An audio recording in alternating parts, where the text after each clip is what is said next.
Habang mag-aantay ako ng mga siguro 30 minutes guys. Kasi 'di ba sabi ko mag-exercise ako. So antayin muna nating matunaw-tunaw yung kinakain. Ito dalhin ko kayo sa aking mga halaman. Ayan, yung mga cactus ko. Dinidiligan ko lang sila paminsan-minsan kasi 'di ba ang cactus. Hindi naman kasi siya kailangan ng maraming tubig.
Good morning, good morning, good morning everyone to the whole world. So today, actually I just get up and I was thinking to eat my breakfast. My husband already left early. Maaga siyang umalis papunta sa trabaho. So ako kasi mula nung pandemic na naging positive ako sa virus, nag-close yung facility na pinapasukan ko. Tapos ako naman, nung nag-quarantine ako, it's more than half month na wala akong pasok. So magwa 1 month na nga I think. Yeah. Kasi mula August 18 yun eh. So until now, stay home and then, so after ako kakain ng breakfast, mag-i-exercise siguro. Little bit. Papakita ko sa inyo kung paano ako mag-exercise. I'm just using the bicycle. So, magluto na ako ng egg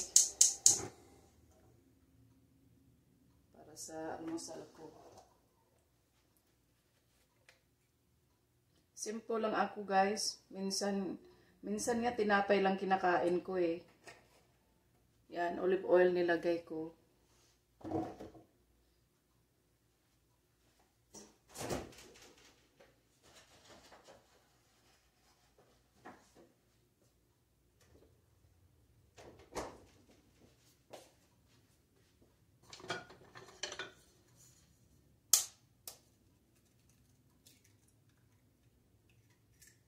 Alam nyo guys, may technique ako pag pagluluto ng itlog na hindi kailangang baliktarin, naluto talaga siya.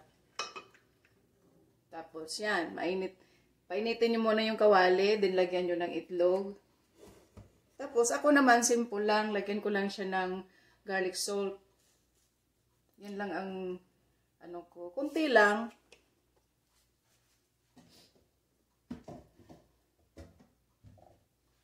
Tapos, takpan ko siya.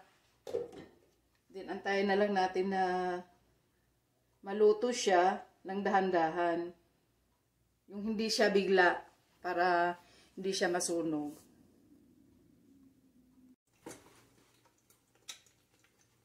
Kulo na ako ng tubig para sa kape ko.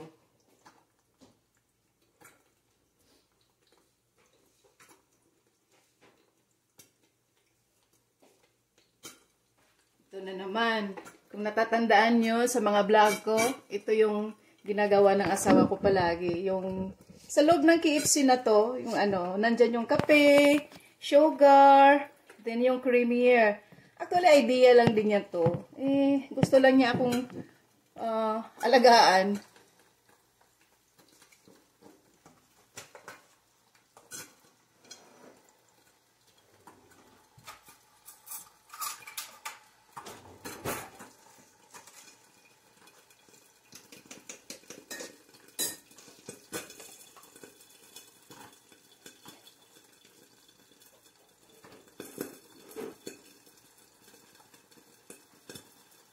Malapit nang maluto ang itlog. Tapos, kakain ako ng almusal ko doon sa garden. Kadalasan doon talaga ako kasi nare-relax ako.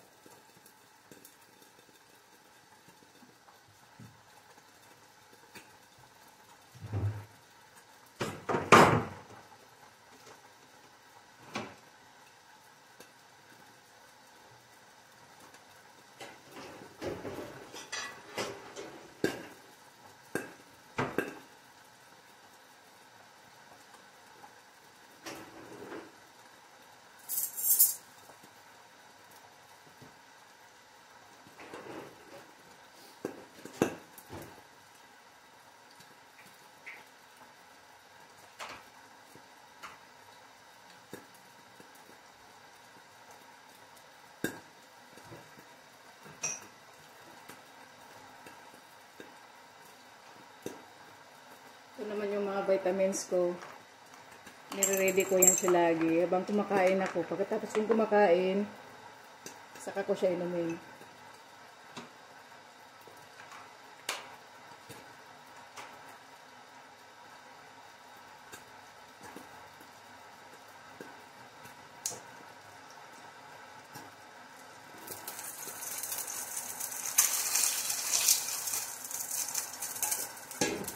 Luto na ang itlog, guys.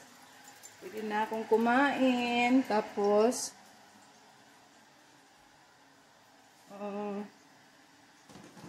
tatapusin ko na tong croissant para maubos na.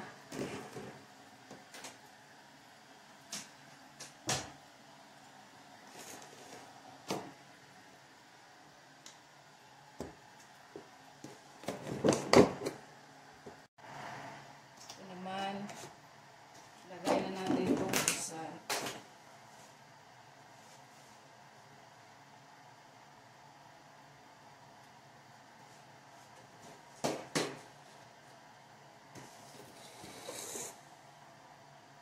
Tapos, banana.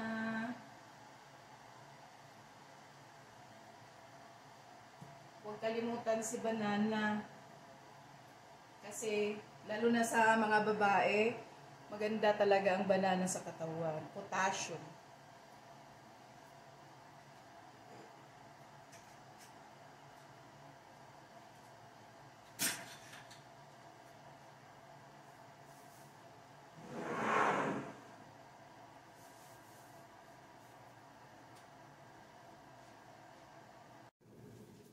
Kumulo na ang tubig.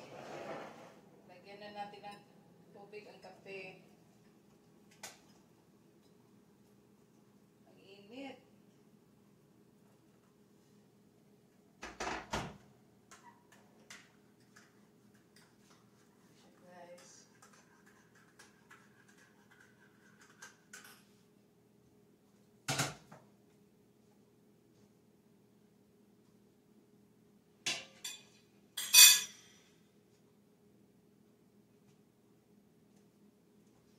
Pupunta tayo sa backyard, guys. Doon ako kakain. Punta na tayo sa likod, guys.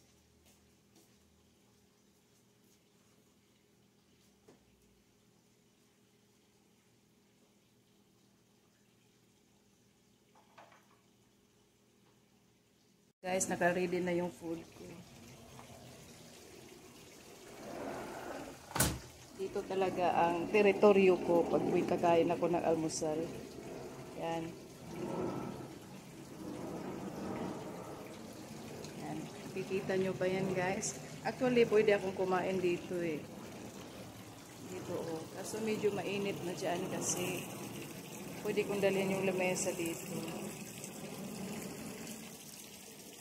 Kaso nainitan na ako. Mainit na sa pwesto na yan. Kailangan ko nang lagyan ng ano tong pan ko. Water clarifier. Mamaya ipakita ko sa inyo. Hindi ko naligpit yung hose.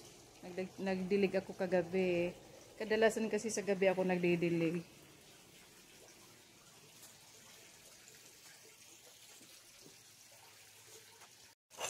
Kape, guys. Sarap ng kape. Alam nyo guys, favorite ko talaga na mug to.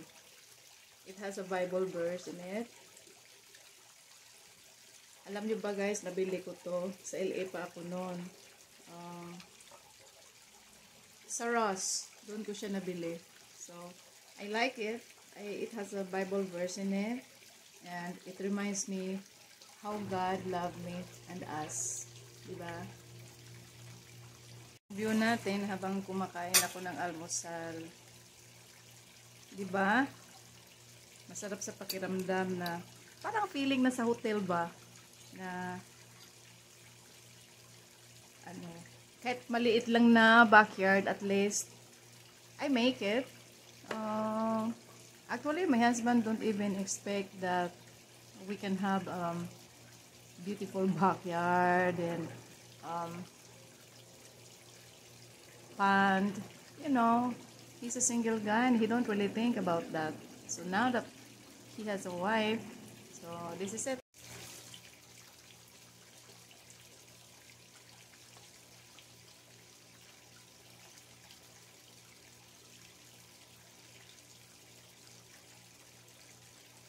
Ang sarap talaga ng kape. Kaso mula nung naoperahan ako guys, kasi naoperahan ako eh.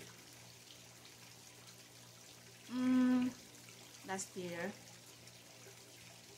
Yeah. Pagkatapos kong nagbakasyon sa Pilipinas, matindi yung sakit ng tiyan ko. So, kailangan kong operahan. Yun pala, ang problema ng katawan ko is yung gallbladder. So, ang tindi ng sakit, umaatake sa gabi hanggang magdamag.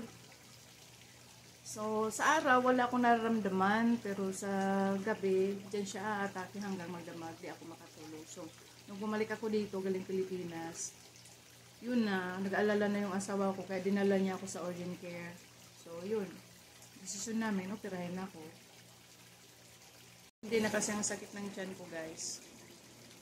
Marami akong parang inano na pagkain na huwag kainin kasi baka yan yung dahilan ng sakit ng tiyan ko. So, pati yung kape, binawasan ko din. Then sabi din ng doktor ko na dapat daw wag daw masyado sa kape kasi hindi rin daw maganda sa katawan, kumbaga. So, kasi diba caffeine? Oh, so, actually, yung iniinom ko na kape, hindi naman to, hindi siya non-caffeine siya, kumbaga. Pero kaso, syempre, hindi na tayo bumabata, guys. So, ayan, alagaan din natin yung katawan natin. So, at least, mapatuloy pa ang buhay natin at mahaba pa, di ba? So, ganun lang yun. Kasi, alam nyo guys, dito sa Amerika, mahirap ang buhay. Actually, yung ibang mga tao, akala nila pag nasa Amerika ka, magandang buhay sa Amerika. O, totoo, maganda naman. Maganda yung kita. Siyempre, mas malaki daw. Pero, yung buhay ba na nag-iisa ka, hindi naman ako nag-iisa kasi yung asawa ko, diba? Alaga naman ako ng asawa ko. Pero yung, siyempre, pag iba kasi, pag nandyan yung pamilya mo malapit, yung, pag may sakit ka, iba talaga yung alaga ng pamilya eh. Yung, talagang nandyan yung family mo sa side mo. Pero actually, hindi talaga ako pinabayaan ng asawa ko rin. Talagang napaka-caring niya na asawa kahit pa manong naoperahan ako. Siya talaga yung nag-assist sa akin. Siya yung naghubad ng damit ko. Kasi mayroong mga process eh. Yung before ka operahan, may wipes na for special part of your body na ipapahid. Yung mga ganon din. Talagang siya yung nag-assist sa akin hanggang ipasok ako sa operating room. Saka na siya humiwalay sa akin kasi simple naman siya allowed na doon. Tapos yung ko din, yung nurse ko din noon, private nurse ko is Filipina din siya. So ang ganda kasi feel ko din na kapwa ko din Filipino nandiyan dyan sa side ko. So I'm happy. Guys, yun, decision namin operahin ako. nagdesisyon na ako na magpa-opera na lang talaga ako kasi ayaw ko naman na may nararamdaman ako sa katawan ko, tapos nagtatrabaho ako, then yun bang feeling na mapuyat ka sa gabi kasi 'di ba hindi ka makatulog dahil umaatake yung tiyan mo sa sakit. So, yun. Nung nakausap ko yung doktor, cool din yung doktor ko eh. Puti siya, then parang Jeep Rooks ba? Tapos ano siya, yung sabi niya, so ano daw decision ko, titiisin ko pa daw, o operahin daw ako, o tanggalin ba daw yung ano na, yung bladder ko. So yun, sabi ko, you take care of me. Do the surgery for me. I'll trust you. Sabi ko gano'n sa kanya. So yun, inopera ako. Habang mag-aantay ako ng mga siguro 30 minutes guys. Kasi diba sabi ko mag-exercise ako. So antayin muna natin matunaw-tunaw yung kinakain. Ito dalhin ko kayo sa aking mga halaman. Ayan. Yung mga cactus ko. Dinidiligan ko lang sila paminsan-minsan kasi diba ang cactus. Hindi naman kasi siya kailangan ng maraming tubig. Nabubuhay to sa disyerto ang cactus eh. Kaya, yan. Cute na din sila. Mga gawa ko lang din yung mga pot na yan guys. Yan. Lagayan ko guys oh. Lagayan ng sabon yan. Tapos nilagyan ko ng tubig. Ayan siya. Konti-konti lang para hindi naman sila kasi alam mo guys masisira din yung halaman pag overwater siya. So konti-konti lang. Ito nga oh nag-alala ako kasi para silang mamamatay. I hope not. Yan. Pati ito siya. Yan. Alam mo sa loob ng bahay yan eh. Tapos nilabas ko na lang siya kasi iwan ko, minsan di ko maintindihan ang weather dito. Yan siya. Sa loob din yan. Nilabas ko lang din yan siya ngayon. Kasi, para naman makaano siya ng hangin. Ay. Dapat huwag siyang ma-overwater kasi masisira to eh. Pagka nasobrahan sa tubig. Ano to siya eh. Parang kapatid to ng mga sulikans ata eh, or cactus. Yung klaseng halaman na to. Yan. I hope mabuhay sila ng matagal. Ito ang pinaka-favorite ko. Favorite ko talaga yung mga snake plant guys. Mga ganito. Mga ganitong ano, halaman.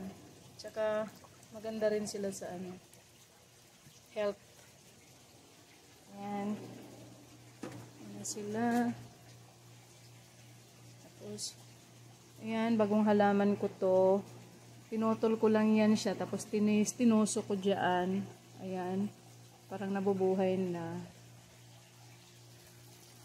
Tapos, ito naman.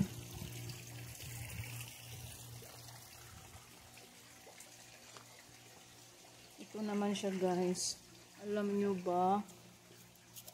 Imbes na nilipat ko yung halaman ko dito kahapon, nung nilipat ko siya, naputol tuloy.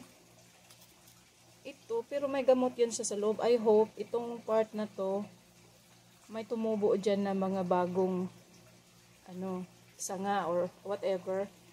Sanga-sanga ba tawag dyan. Tapos, ito yung naputol. Yan, trinay ko din siyang tinanim dyan. Ito. Ito siya. Hindi ko matandaan ko ng pangalan nito eh. Nawala kasi yung tag ng halaman. Alam nyo guys, mahilig ako talaga sa halaman pero hindi ko memoryado lahat ng mga pangalan nila. Ito naman, alam ko ano to eh. Tawag yan. Ano ba tawag? Oh my God, my memory. Aloe vera. Tapos ito naman, alam nyo guys, ang tagal ko na itong inalagaan. Mamatay, mabuhay. Ito.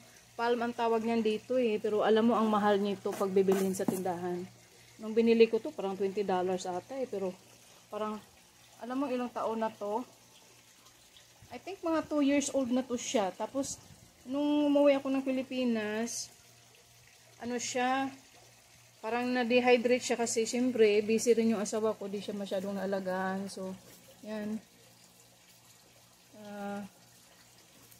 Binuhay ko siya ulit ito. Nilagay ko siya sa ano, so yung sa lugar na hindi masyadong maano sa init. Yan. Tapos ito naman yung klase na ng halaman, na bulaklak na ano matawag nito? Pagka nawawala na yung mga dahon, tapos akala mo patay na siya, tapos lalabas din siya ulit pag ganito mag-i-spring na. Yan, ayan, lumabas na siya ulit. Kasi itong klase ng halaman na to, ito yung may ano, may mga sa Bisaya pa, liso-liso ba? Siya yung may bulb ang tawag diyan. Bulb sa English. Tapos parang may buto ba? Dito naman inaantay kung may lumabas diyan kasi wala pa. Ito, mayroon na siya dito, oh. Yung isa. Puti ito siya, eh. Ito, puti ito. Tapos ito naman ay pink. Tapos ito naman siya, itong hindi pa lumabas. Ano to siya? Ito yung pinakamagandang kulay. Ito yung parang red na tiger. I hope hindi siya namatay at mabubuhay pa din siya. Kasi yan. Ito, lagi yung ganyan. Parang hindi ko siya maintindihan kung anong gusto niya. Lagi ko siyang nililipat kasi para siyang namamatay, nabubuhay, namamatay, nabubuhay. O, siguro ilipat ko na lang yan sa lupa. Ito naman ang dami nito sa probinsya. Saging-saging ang tawag sa amin nito eh, sa probinsya. Mabilis tong dumami. Yan.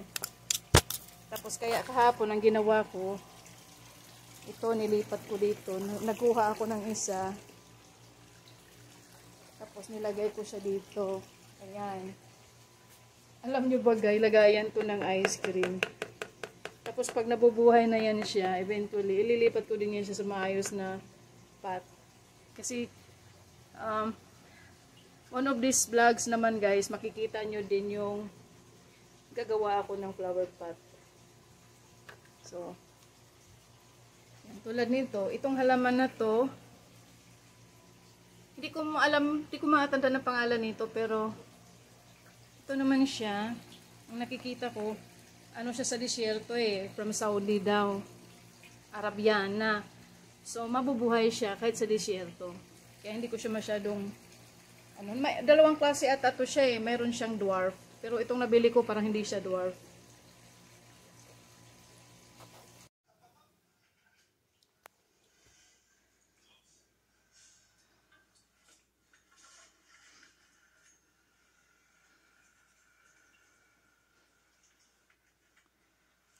Siya ng TV. Dumating na pala siya. Hindi ko alam kasi nasa likod ako ng bahay.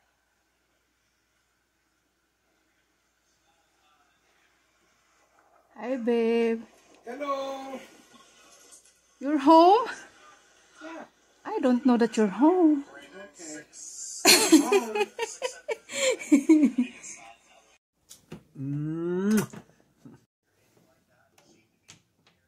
Banan ko siya guys kasi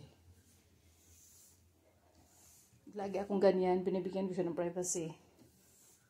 So, alam mo naman, hindi naman kailangan na lagi tayong nakadikit sa asawa natin. Hindi rin tayo makagawa ng gawain natin pag palagi na lang tayong nakadikit. Diba? Admit it. Guys, ang outfit ko. Yan. Naka-shoes na ako para ready na sa pagpadyak-padyak. Yan na. Tapos naglagay na rin ako nito. Yan. Yung para sa pawis. Sa pawis natin pag mag-exercise.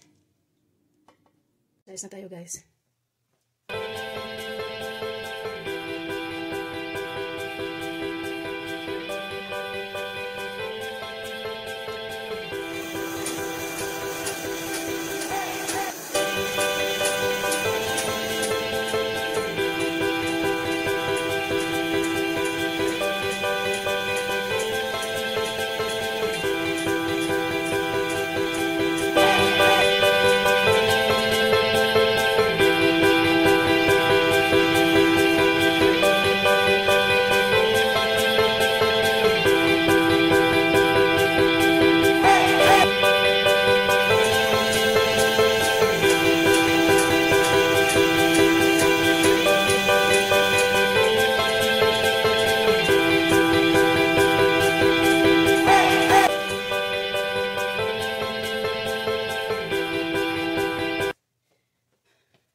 Hirap talaga pag magkaedad na.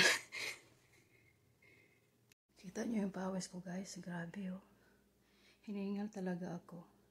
Alam nyo guys, hindi naman kasi kalakihan tong bahay namin. Kaya pagka kailangan kong mag-exercise, hinihila ko lang yung bike na yan. Yan. Hinihila ko lang siya kasi nilalagay ko lang siya dito sa gilid. Sa area dito banda. Diyan sa may ano na yan. Diyan area na yan. So, life in the big city. Oh, yan ang buhay sa Amerika. Ganyan. So, maliban na lang siguro sa mga mayayaman, yung may kayang bumili ng malalaking bahay, yung good for 4-5 bedroom. So, decision din nila yan na bumili ng malaking bahay. So, kami lang naman kasing dalawa ng asawa ko dito. So, we don't really need to have a big house. Bahay naman namin, 3 bedroom. Yan lang, 2.5 bathroom. So, we're happy and we're blessed.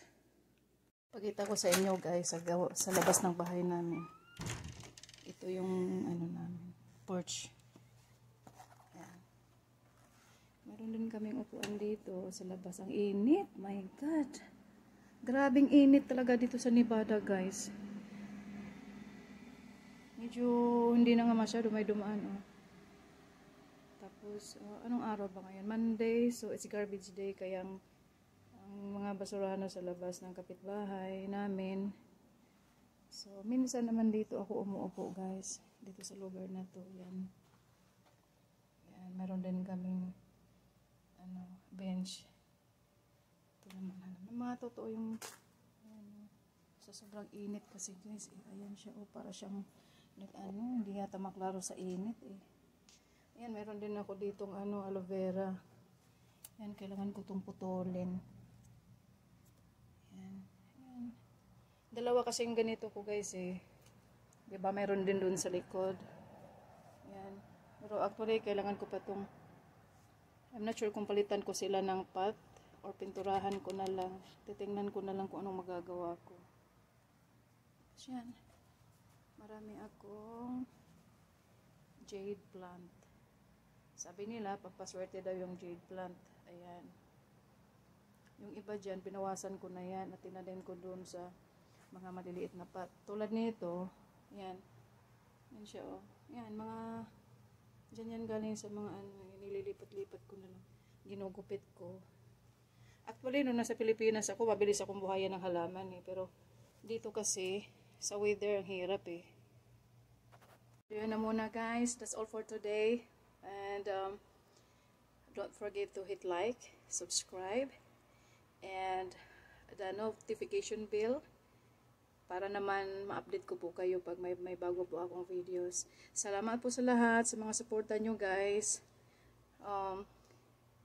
New vlogger po kasi ako, so nag-a-adjust din po ako sa pag-vlog ko. Maraming salamat po. I love you.